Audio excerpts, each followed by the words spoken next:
right. Welcome back, everybody. I can't wait for this session. I've been very eager to replicate the presentation that I did at this past year's NACDA and NAC conference in Orlando. A lot of requests from a lot of folks around the country to do this presentation. A lot of good information. Really pumped to throw this out there and get some feedback and do some questions and answers at the end. So feel free in the chat today to put any questions in there. We'll try to hit all the questions at the end. But I am going to use the slide deck that we used to start off to do the presentation in Orlando. So welcome back. My name is Keith Miller. I'm the Vice President for Influxer, and we are here today to really talk about name, image, and likeness and relative to international student athletes. So there's a number of different things that we're going to hit today and go over as soon as the slide deck can move forward. Hopefully, there we go. All right. So first, just wanted to talk real briefly about what is Influxer, who am I. Also want to talk about some of the key players in international NIL, some of the different types of visas. The phrase that pays here, active versus passive income, always a great conversation I have with folks on campus. Working outside of the U.S., payments of income, violations of F1 regulations, and long-term implications. This is a presentation that is full of detail. I am going to go pretty fast. It is recorded, so if you miss anything, don't fret. You can watch the recorded version. So first off, Influxer, we are a comprehensive NIL solution. Myself, I'm a compliance guy from, about 23, 24 years. History of loving to work with international student athletes and very passionate about this very specific sphere to the college athletic environments. Influxer in general, though, we got a lot of former student athletes that are really comprising a bulk of the company here. A lot of my former student athletes from when I was a compliance officer. So it is a pretty interesting mix here. We're definitely are all about integrity, making sure all the rules are followed, whether it be state laws, NCAA rules, any of the federal concerns when it comes to immigration. So definitely something that we're very cognizant of. One of the big things that we do is NIL co-licensed merchandise. Can you go back one second? NIL co-licensed merchandise and apparel. If you've not checked us out, go to influxermerch.com. We do have a marketplace app that is just about to be up and running here. That is something definitely to check out as well. We do a lot of consulting and educational speaking engagements. So that is also a very key thing right now. I'm booking a lot of folks for the fall, a lot of universities. So if you are interested in bringing me on campus, definitely contact us. That is something that can absolutely be done at a very minimal cost, free in some instances. One of the things that we do provide is international NIL services as well. So if you do have some concerns, you got some things that you want to do, please contact us. We'd love to work with you. Compliance and integrity are primary focuses for Influxer. We work with a lot of transparency, best of ethics, and always with the best interest of student athletes, universities, businesses, everybody involved. So definitely a big component to what we do and what our focus is. So let's go on to the next slide here.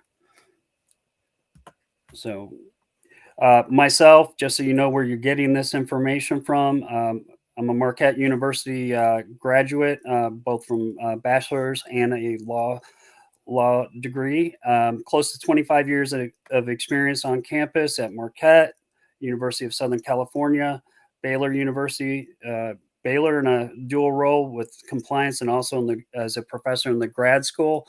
And then finally, Texas A&M Corpus Christi prior to me coming to Influxer. So I've got a lot of different experience to draw from and bringing this information to you, making sure it's digestible and very direct and impactful for you. So let's get into it.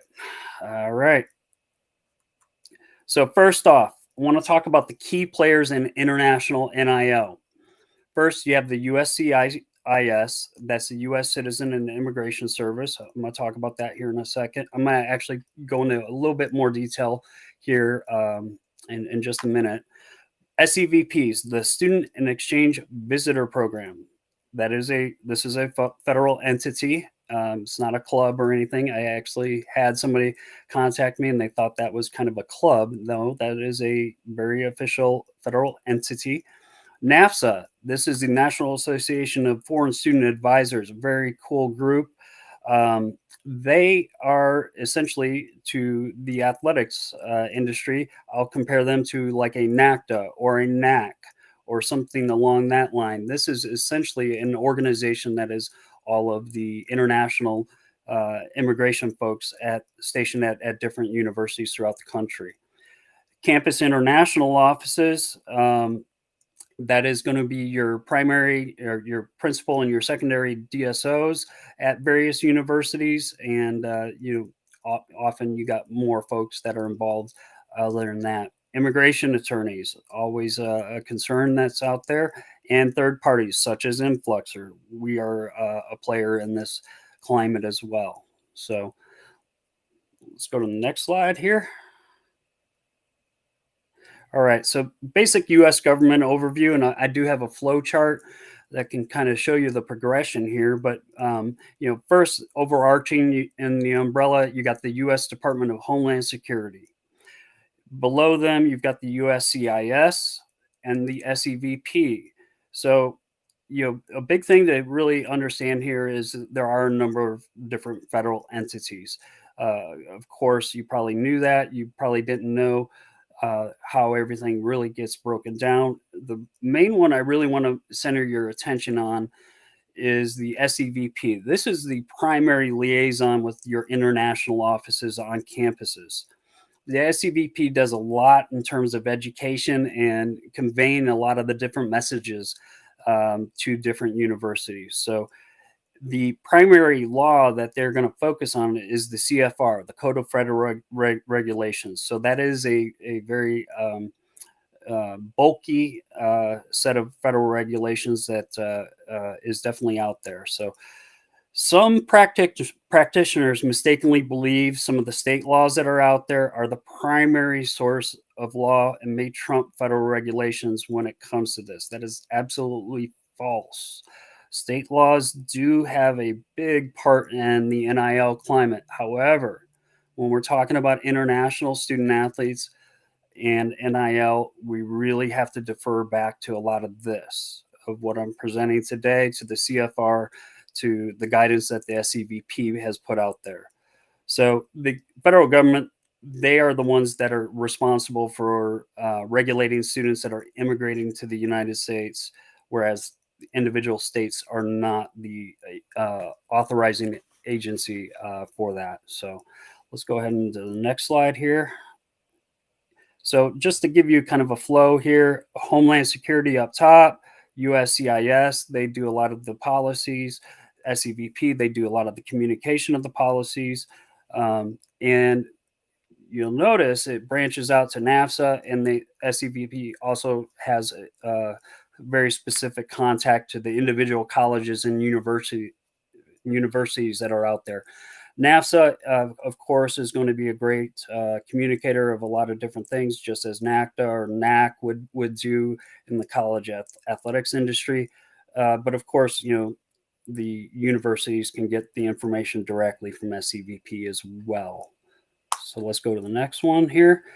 NAFSA, this is just to give you an example. This is the American Athletic Conference, and just showing a lot of how NAFSA works. They would communicate a lot of that information individually as a group to all the different members in that particular conference. So there is a flow of information that happens here. So just to give you a little bit more context with understanding what the DSO's role is within the campus international office. Sorry, I am a coffee drinker, coffee all day long. The sphere of international student affairs is very, very similar to what we experience in the NCAA world. They do have, a primary person that's your principal designated official, and you got a secondary.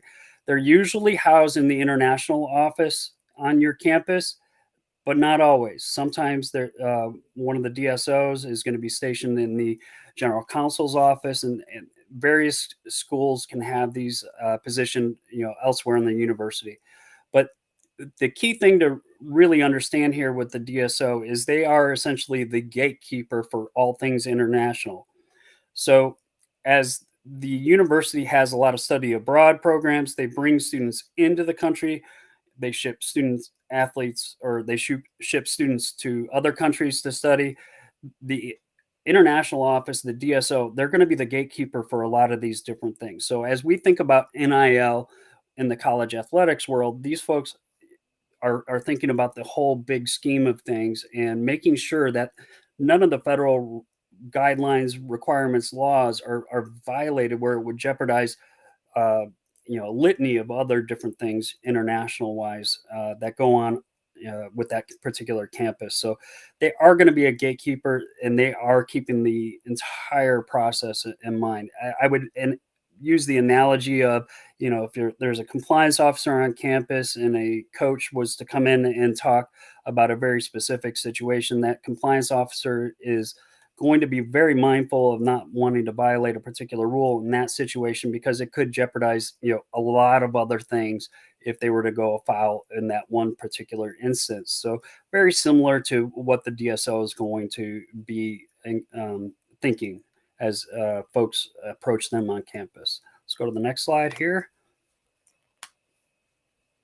So I already talked about this a little bit. One little thing I'm going to add to this is, instead of NCAA violations, the DSOs, they are going to do the self-reporting of violations that occur with a lot of the visa statuses. Now, they don't necessarily always call them violations. They will often use the terminology, a student has gone out of status. So there is a terminology gap sometimes in translating between the athletic departments and the international offices. So I want to make a lot of the athletic folks aware that when a international office or a DSO says, "Hey, that person has gone out of status," that translates essentially to that person has somehow violated the terms of their agreement, or it's expired. So that is an important piece of terminology that folks do need to understand. So let's go to the next slide here. So there are different types of visas, and I do get a lot of questions about these different types of visas, and so I'm going to talk about the J, the M, the P, the O, the H, and the F finally. So let's go ahead and get into these individually here. So the J visa, it's not a common visa that many of the college athletics folks are going to run into. Don't spend too much time or energy on this one. J visas are typically going to be your grad students that are going to be on campus doing maybe as a lab research assistant or something along that line. In my experience, haven't seen too many student athletes that actually held a J visa because of the work requirements that were required of that student in terms of performing a function on campus was often a little bit cumbersome, where they couldn't actually compete in college athletics at the same time. Not saying it can't happen. It's just not something that's going to be very common, and not something to focus a lot of your time and energy on. So let's go to the next one here. The M visa. For folks coming from the NCAA realm, or NAIA or something along that line, this is not a common visa that you're going to run into. M visas are typically for your vocational schools. So, for NCAA schools, which is a majority of the audience here, um, not vocational schools. So this is not something that you're typically going to run into. So again, don't spend your time and energy on the M visa. Let's go to the next one here. The P visa. This is generally, a lot of folks do know about the P visas. P visas are generally going to be your professional athlete visas. Um, you know, these these particular folks that qualify for a P visa are going to be, somebody that maybe a minor league ball contract, baseball, or maybe a G League NBA contract, or something along that line, that they're going to get a P visa, or maybe even a professional visa, such as the NFL, NBA, Major League Baseball, something along that line. We generally do not see P visas within the college athletic sphere, because these are designated for, quote unquote, professional athletes. So generally not speaking, not something we're going to see, not going to be something that your university's international office is going to put forward. So let's go ahead to the next one here. The O visa. I get a ton of questions about the O visa. And I know when I presented on this in Orlando, there was a lot of folks very interested in learning about this one. And there are some very good immigration attorneys out there that specialize in the O visa. Now, I do have a lot of contacts, coaches, that will call me, and they are very interested in making sure that, they want to see if they can get an O visa for one of their international student athletes. Let me preface this by, this is a very, very difficult visa to get. It takes a significant amount of time, months, 6 months maybe, to get this type of visa. It takes a significant amount of documentation to get this. And this is really for your very, very elite, world class level types of folks that are coming in. This is, you know, to put it use an analogy, and this is something that the federal government does put in some of their papers, which are phenomenal. This is for your Nobel Prize winning type of class of person. There are a couple of instances of college student athletes that have qualified for this, and it is because of their extraordinary ability, what they bring to the table. There's something very unique that these folks can add to the U.S. climate, is essentially what the O visa is going to do. This is not going to be for your elite level, or run of the mill level collegiate student athlete who might get an all conference honor or all American honor. That's generally not going to cut it to get an O visa, and that is a misconception I've had to clear up with a lot of different coaches and different universities that will contact me. The O visa is something you definitely need an immigration attorney to, be a part of. It is a significant process, a lot of detail that goes into this, and not something that we're going to see typically on a day to day basis. Let's go to the next one here. The H visa is for somebody that has a bachelor's degree already, whether in the US or outside of the US. This is not a visa that is for undergraduates. So we may see this becoming a useful visa down down the line here. Right now, it's not something that is prevalent. This is something you may want to explore with your different international office on your campus to find out what the requirements are there. This is something that could potentially help, like a fifth year senior or something like that, that is there competing, as a post grad in a grad school.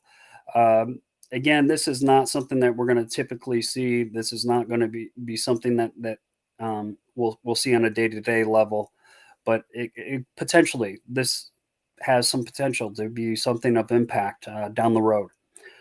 And finally, we'll get to the F visa here. So we can click over the F visa. This is 99% of where you're focused, where your time or your energy needs to focus when considering the international NIL questions.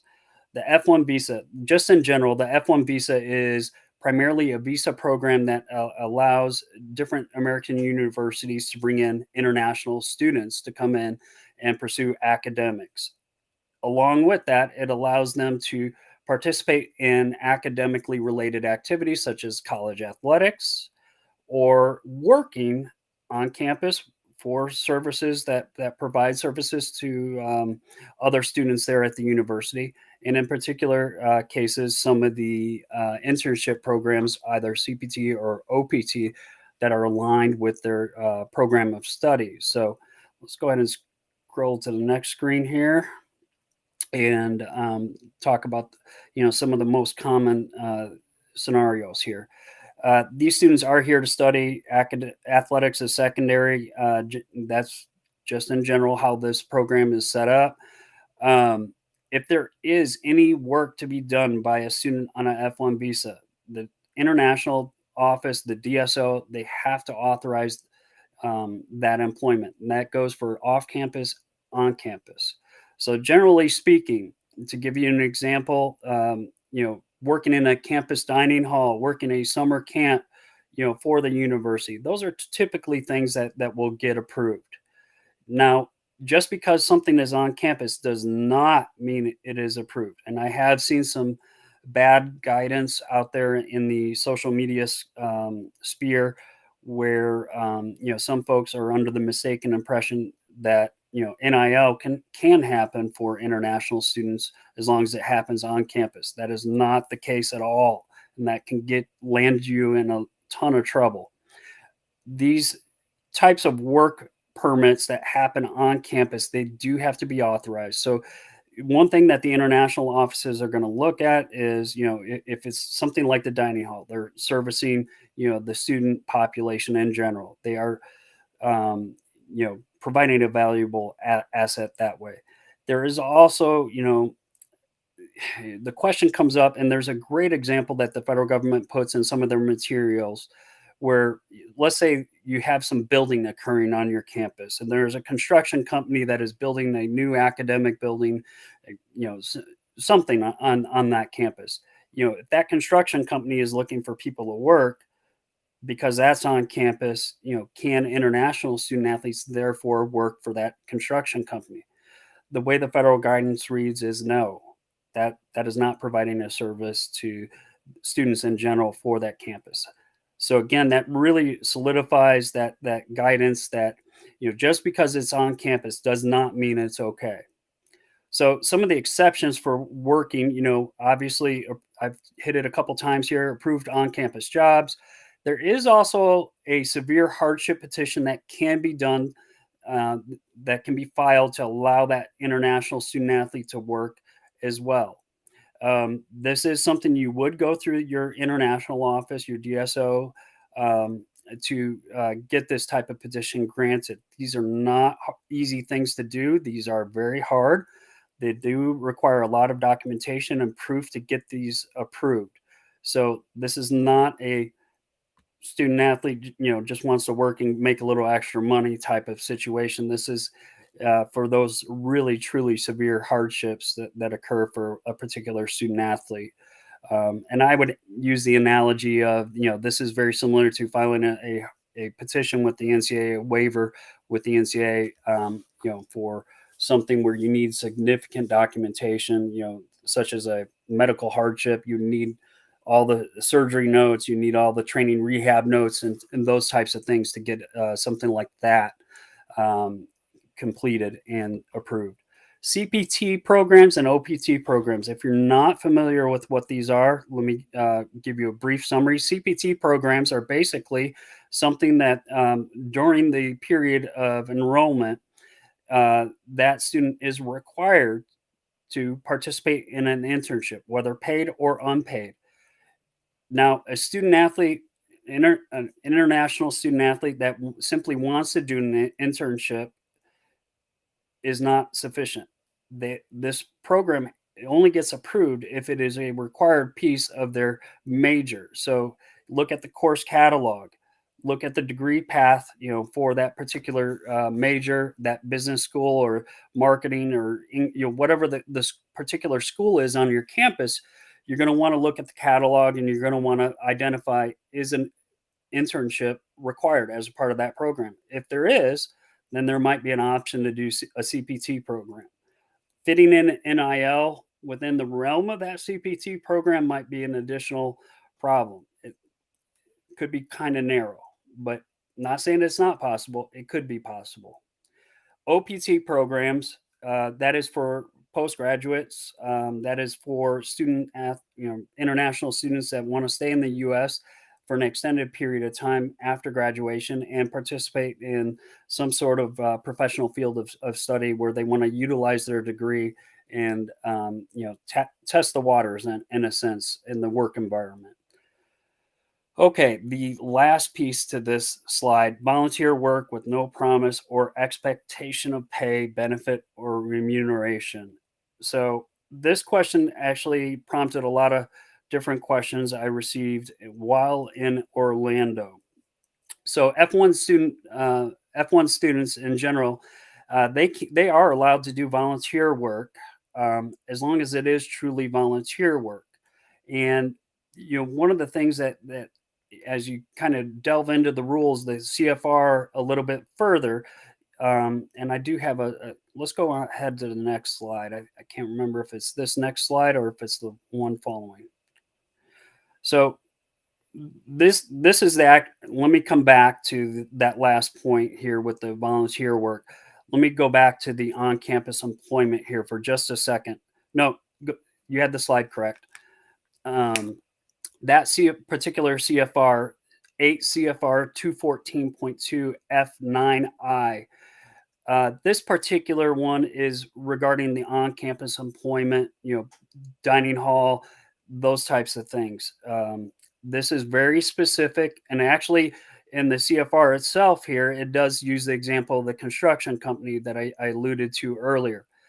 That is a great piece of legislation that you all should be writing down and taking note of. That is what allows international student athletes to work on campus. Let's go to the next slide here for a second.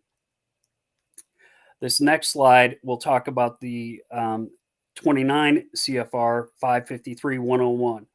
This is very, very important because it does identify the volunteer work aspects. And I know in this NIL sphere that we are in, some of the student athletes are being employed by collectives and, to do some sort of volunteer charity type of work, and they're being paid, as a part of that. The problem with 29 CFR 553.101 is that for the international student athletes, it's not going to be considered volunteer work, therefore not permissible if student athletes are being paid to do that volunteer activity. And in a sense, they're not going to, when this is being analyzed, they don't look at just the international student athlete. So you couldn't construct something just specific for that particular international student athlete. What the analysis also encompasses is looking at all the domestic student athletes. Are the domestic student athletes being paid to do the same type of volunteer activity? If the answer is yes, then this is not going to be a volunteer activity for the international student athlete, regardless of any type of individual type of setup that you might have just for that international student athlete. So this one did pop some eyes in Orlando. It does.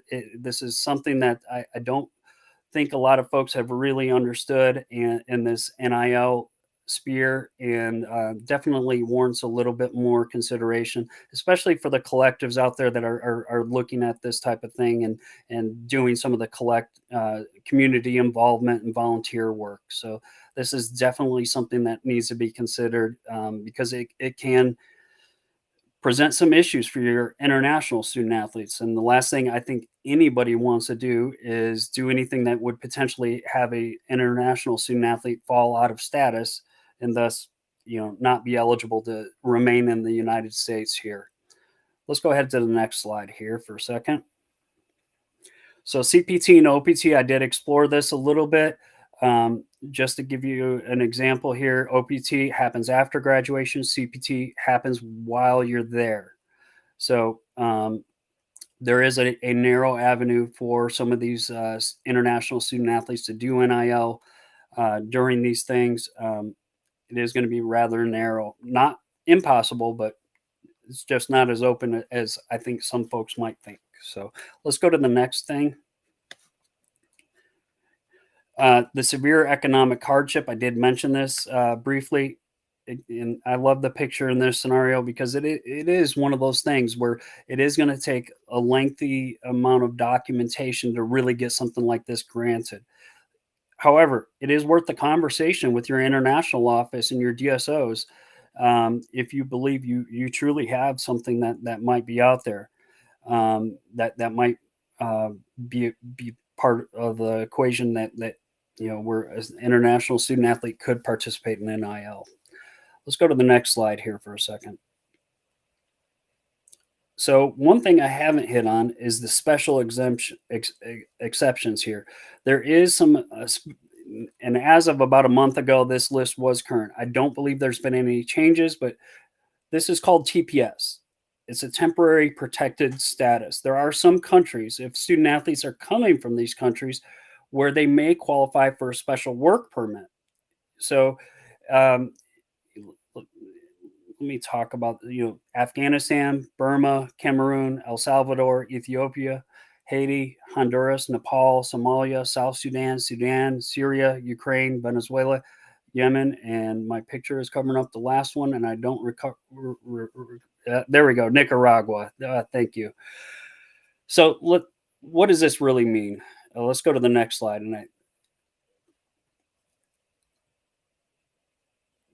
Next slide. All right. So, Homeland Security can designate a country. Let's go back to that last slide. Uh, a foreign country for TPS due to conditions in the country. We're I think most of us are aware of something like in the Ukraine right now, where there is an ongoing armed conflict or something else, civil unrest, something so dramatic right now that really a student athlete from those countries might not be able to go back and work, or maybe they have parents or whom those whom they're legally dependent upon have their work disrupted, where they might not always have the finances that would normally be available to them. So this is a possibility. You do need to go through your international office to file for these types of things. It is very important, to stay on top of this. That list changes from time to time. It's not like I preface this. This was the list as of a month ago.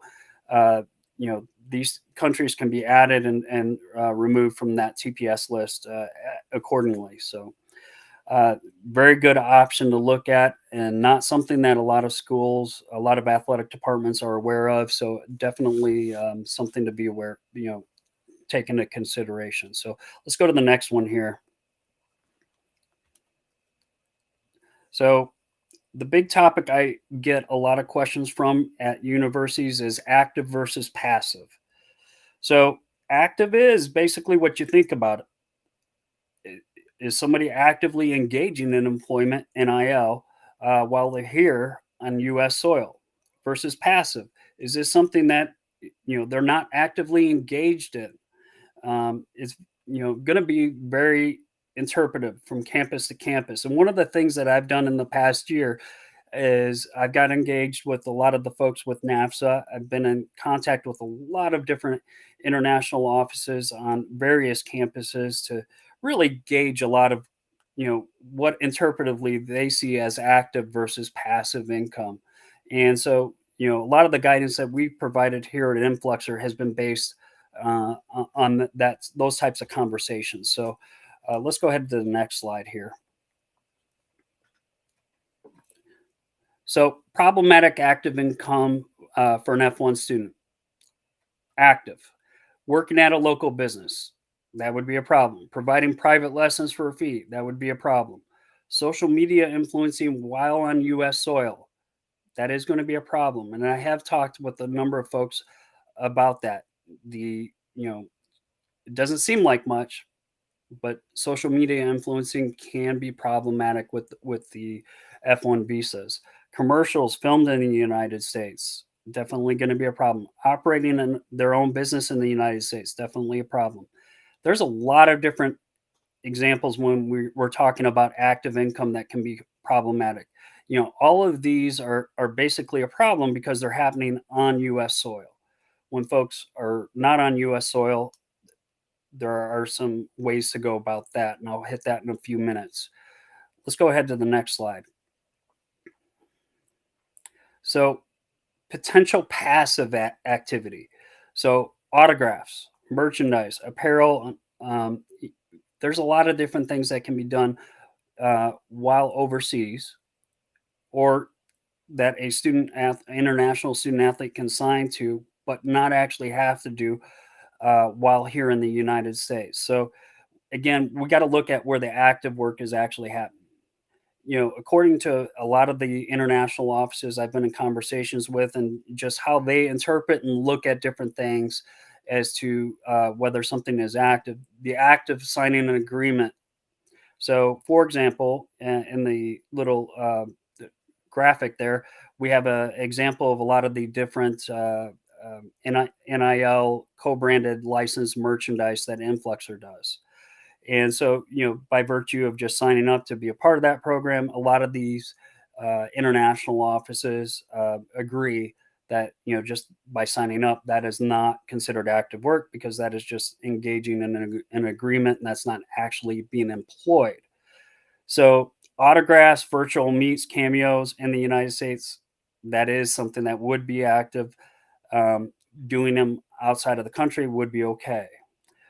But going back to the passive piece here, just for a little minute, when we do a lot of our international NIL sales, you'll notice if you go to influxermerch.com, you'll notice that for our international student athletes, we do not use the pictures of those particular student athletes. This was after a lot of careful conversation with a lot of different international offices, where these pictures are actually originating on U.S. soil. So we didn't want to jeopardize a lot of what we were doing with a lot of these international student athletes by using something that would be generated, the origin being on U.S. soil. So that is something we've been very particular on, and working through merchandise sales with a lot of your student athletes.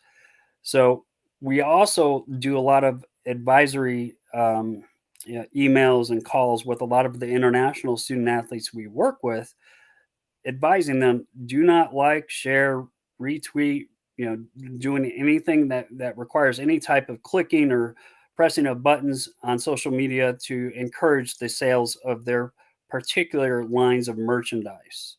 Because once they do engage in something like that, it could quickly become from passive to actively promoting and engaging in the sale of their product, which would not pass the sniff test of many of the international offices that are out there. So we do want to be very cautious, when it comes to this type of passive activity. So going back to the autographs and cameos, and autographs that happen overseas, and then let's say, for example, we were to offer some of the autographs that we sell on our site, on our merchandise sites, or something along that line.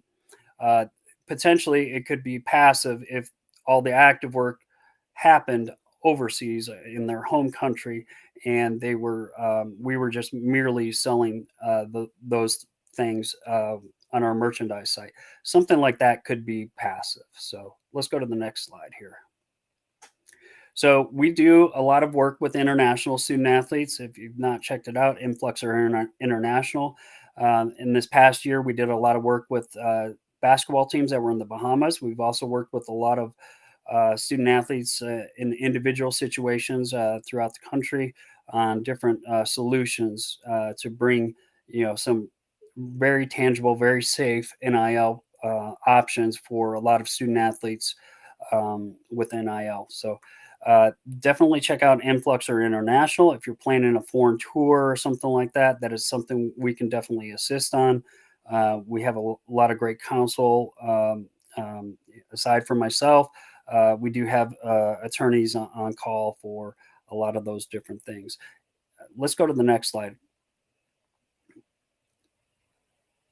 So, working outside of the United States, and this is something that um, I've heard a lot of very a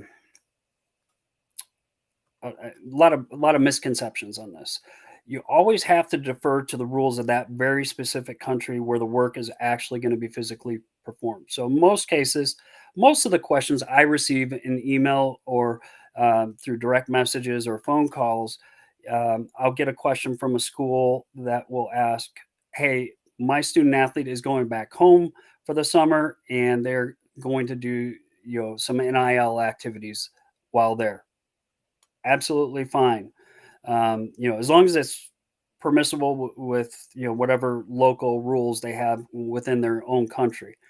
Where the misconceptions I think sometimes occur when there's not a lot of homework being done is, let's say you have a student from, the Congo, and they specifically want to just cross the border into Canada or Mexico, or a different country, and just simply go across the border and do the work there. You do have to analyze whether that particular country is going to allow that work. You can't just cross the border and just start engaging in work, because you could run afoul of a number of different things.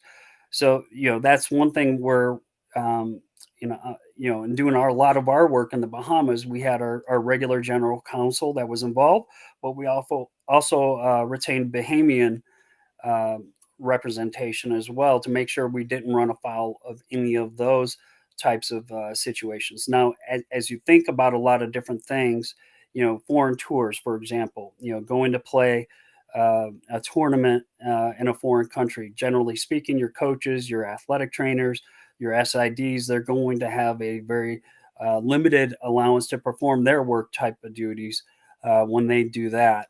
So generally speaking, there's probably going to be an avenue for doing, some NIL activities when the student athletes are engaged on that foreign tour during their free time.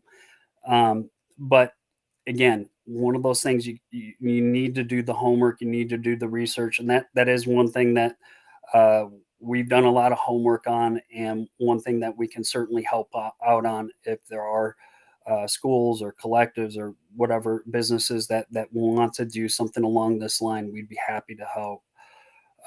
Let's go ahead to the next slide here. So one thing I didn't mention on that previous slide, but I'm going to mention right here, is how did those student athletes get paid? If for example, going back to the Bahamas example, how were those student athletes being paid? Well, very typically, those student athletes were being paid, once for the active employment that they were doing while there, or perhaps they were simply assigning their rights, royalties, passive royalties that would become from digital assets that were being retained. So the natural question I get a lot of times is, where can money be deposited? And I'll use the analogy of a very different type of precedent that is out there in this space. F1 students, in general, there is some case precedent out there where a F1 student owns rental property. They will own this rental property, and they are allowed to rent out apartments to other tenants. They can receive that money, they can deposit that money here in the US or abroad. It's all passive income. The problem, in that situation becomes when that particular student, goes out and sweeps the common hallway. That becomes a problem, because that then becomes active income, because they're actively working that particular site.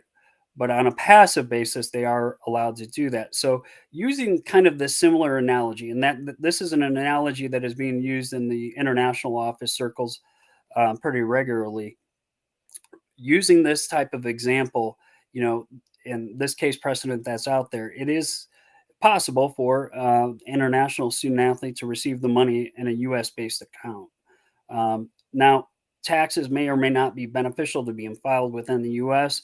or outside of the U.S. in a lot of cases here. This is one thing where I don't want to furnish a lot of very specific advice, and because this can vary from student to student as to what is the best way to account for the taxes on this. So this is something, if a student athlete, especially if they're going to make significant money in NIL, they do want to visit with an accountant and figure out a tax plan ahead of time, so they know exactly what's going to be the best route for receiving the money and where to report those taxes. So go ahead to the next slide. Next slide. Oh, thanks. So what does a violation look like? Let's go back to that last. There we go. Uh, we call them violations regularly in the NCAA space. Violations, whether it be a violation of state law, a violation of NCAA rules, a violation of conference rules. In the international space, they call it going out of status. And so there's a lot of different ways to really look at this. Um, One thing I do want to tell you about, violations, generally speaking, a lot of folks say, well, we're not seeing a lot of student athletes, their doors being kicked in and being deported out of the country. That's generally not what we're going to see happen here. Just very realistically, what's more likely to happen is, international student athletes that are violating their F1 status. Perhaps they don't get their F1 status renewed. They go out of status. When they go home and they try to re-enter the country, they might not be able to re-enter the country. That is a very real possibility. If somebody falls out of status and there is a quote unquote violation of their F1 program involved, that is more realistic than somebody kicking down the door and somebody being escorted out of the country. And it's not that immediate type of action where a lot of folks have taken notice. So we're not seeing it talked about a lot in social media, and I think there's a misconception that, well, so and so is getting away with it, they're doing stuff while they're here in the United States and they haven't been deported. Well, that might not generally be how things happen. uh, so definitely, if that's your reasoning for allowing different types of activities to happen, that you're not seeing people being deported, that is bad rationale. Um, Come August, when students return for the fall semester, if they're not able to re-enter, this very well could be a reason why. So I could talk on that subject for a lot longer, but I'm going to cruise on to the next slide here. So, and I apologize. I'm trying to jam a lot of different information in a very short period of time. Campus partnerships are critical here. I don't need to explain that. I think everybody understands that. Um, what I've noticed in this past year or two, just working with a lot of different athletic departments, working with a lot of international offices, is there's not often a very good translation happening. And one thing I'm, very happy that I was able to do early on was be able to translate and be able to help bridge that communication between the international offices and athletic departments across the country. There is some frustration sometimes. Sometimes athletic departments, you know, I'm coming from that athletic department mindset many times where we want to ask the question or we want to get a specific handout. Tell us what is and what is not allowed. And that's kind of the mindset we enter from. Now, understanding this from an international office mindset, that's not really a tangible way for them to provide guidance because one thing from the international offices, they're not receiving a whole lot of great, very concrete guidance from SEVP, federal government, that gives them a lot of guidelines, that gets into the NIL space. There is a ton of information that they receive from SEVP that is super valuable. But as it relates to NIL and in particular this athletic sphere, there's just not a lot of specific guidance that really hits on a lot of the things athletic departments would like to hear all the times. So you got to understand as well, the international offices, DSOs, they're very careful to not provide legal advice. They're not immigration attorneys. They are they're approving, putting forth a lot of different things to bring student athlete or bring international student athletes in. One recommendation I have in this past year of trying to bridge these gaps is if you're an athletic department, do not go to your international office and ask for a bullet pointed type of guidance list and general catch all type of document. That is not going to be that's not going to work. That puts the international office and DSOs in a very uncomfortable position where they might be a little defensive, understandably so, because they're trying to protect the entire university. What I would suggest to a lot of athletic departments, compliance officers, athletic directors, whomever is going to ask the question, what I would suggest is you get very specific in a set of hypothetical questions. If this student was to do this, this, and this, would you report this particular student athlete for being out of status with their F1 visa? That is the proper way to couch this. Be very specific in your hypothetical question to the international office, the DSO, and ask them if they would report that person as being out of status. You're not asking whether it's legal or not. You're asking whether or not they would report somebody as being out of status. And that puts that's a more comfortable situation for that international office to give you a better answer and to help you really ascertain what the parameters are. So this is one of those things where the rules simply just have not caught up to where we are with NIL as it changes every day. So let's go to the next slide here. Long-term implications, I do want to make sure everybody's thinking about this as well. In addition to just not being able to re-enter a country, let's also think about a lot of these student athletes want to go pro here in the United States. If there is some sort of evidence that a international student athlete violated their F1 visa while here participating at your university, if they do end up going pro, getting drafted in, say, the NFL draft or Major League Baseball or the NBA, and they need to go and apply for a P visa, there could be some issues there where the federal government does not want to grant, or there are significant obstacles in that P visa being granted to them if it's shown that, hey, they violated the provisions of the F1 visa. Why would this particular student athlete all of a sudden adhere to the P visa as well? So there are some long-term implications that international student athletes really do need to understand. If they have aspirations of being a professional athlete one day here in the United States, they do need to be very mindful of making sure everything is followed to a T with their F1 visa as well. So definitely something to consider going down the road. Let's go to the next slide.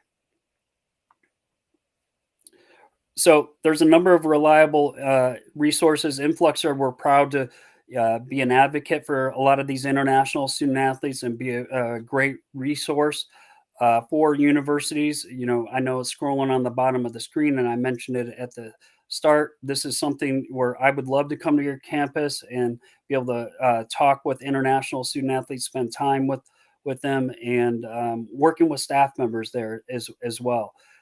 Please reach out.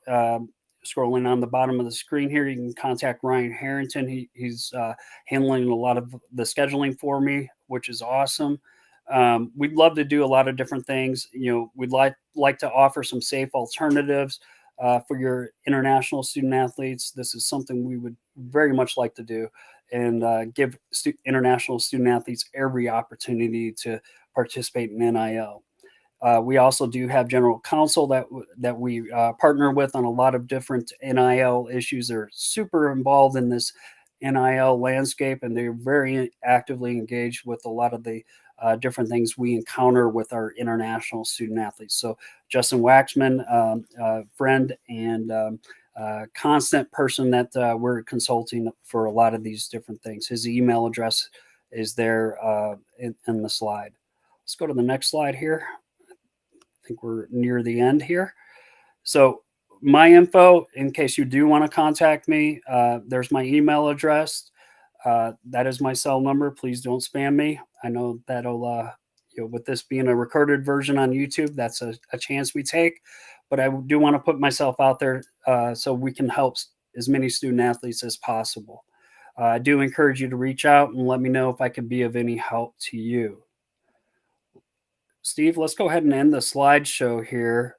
And if there are any questions, Steve, if you want to join me on screen here, great. Have we gotten any questions that have come into the chat that we want to hit? Well, first of all, great job once again. There have been no questions that have come through the chat. Not totally sure, everybody knew that they were able to type those in, but at the end of the day, they have our contact information. And I also want to apologize for going too fast or too slow sometimes with the presentation, but you worked well with my my inability to follow sometimes with when you wanted me to go ahead. No, this is a lot of information, and we're packing it into a very short time frame.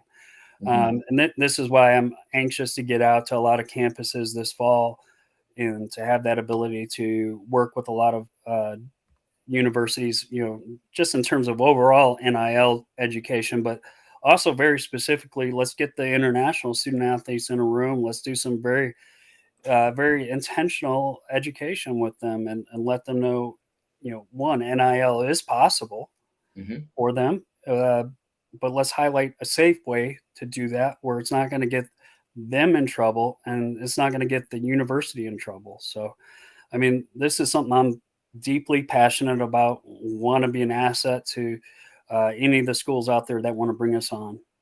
Absolutely. And I think a lot of the conversations we've had with universities, when they think international student athlete and NIL, that's where the conversation ended, right? It was like, we're not even going to talk about it. Well, I think with the time that you've spent, as well as us as a company, we've put ourselves in position to where let's at least have the conversation. Let's talk about it. Let's see how we can make things possible. And no, I'm really proud of the work that we put in to it, and what's coming of it. And there's a lot more to be had. So great stuff. Well, great. Well, Awesome. since we don't have any questions coming in, I'm sure the questions will come after this, and especially seeing my cell phone number and email out there, I'm sure I'll get a bunch. Uh, to any of the folks watching, either the live version or the recorded version, please don't hesitate to reach out if I can be of help. Even if it's a quick question, I'm happy to do that. If you want to bring us on, great.